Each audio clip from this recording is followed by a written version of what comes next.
Not to say they don't exist, but I think it's very, very, very rare. And certain experiences that we have as women are so peculiar. I'm not sure if it's even fair for us to. No, it is fair. It is fair.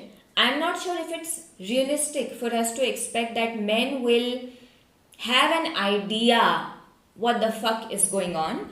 For example, it is a well known, well documented fact throughout the world that in schools, girls outperform boys.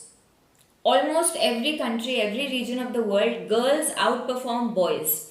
What happens after school? Nobody knows. But suddenly these women become less focused, less ambitious, blah blah blah, all of this. In my experience, I can tell you what happened. I think eventually all the teaching caught up with me. Since my childhood, I was given this message that the best thing I could be was being loved and chosen by a man. That's the best I could be. And this message is from your family, from movies, from literature, from your society, from the way you see your mothers and your aunts and your grandmothers behave in front of their partners. In everything, it's coded with that message that you, like, the best thing you can be is be chosen by a man.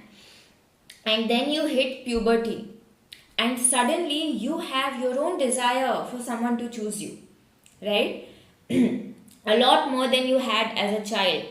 And then you get all this extra pressure because you understand that, because also the culture encourages you to look at everything about you, from your body to your personality, from the eyes of a man.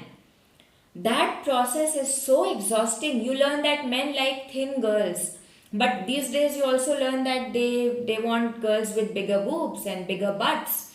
And you learn that men like girls who don't cause them too much headache, don't cause too much headache, don't be too argumentative, don't have very stern views, be fun, be chirpy, be cool.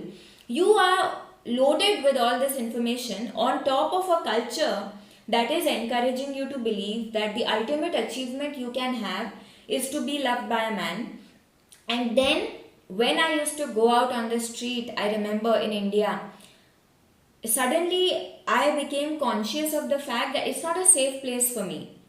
There is always a possibility of aggression, there is always a possibility of violence, there is so much fear, so much struggle. Like when I step out, it just felt so much safer for me to be quiet and to adopt the idea of being a woman that women should be like.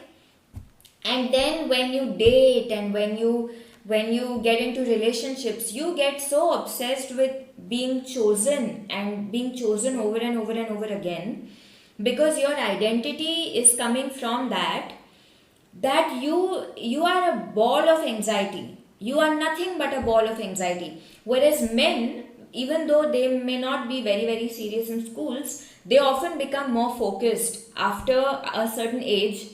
They become more success driven. They become more competitive because they have been told always that that is what defines them. Not if one woman wants them. No man cares if one particular woman wants him. They want women in general to want them, and that comes to them with success or money.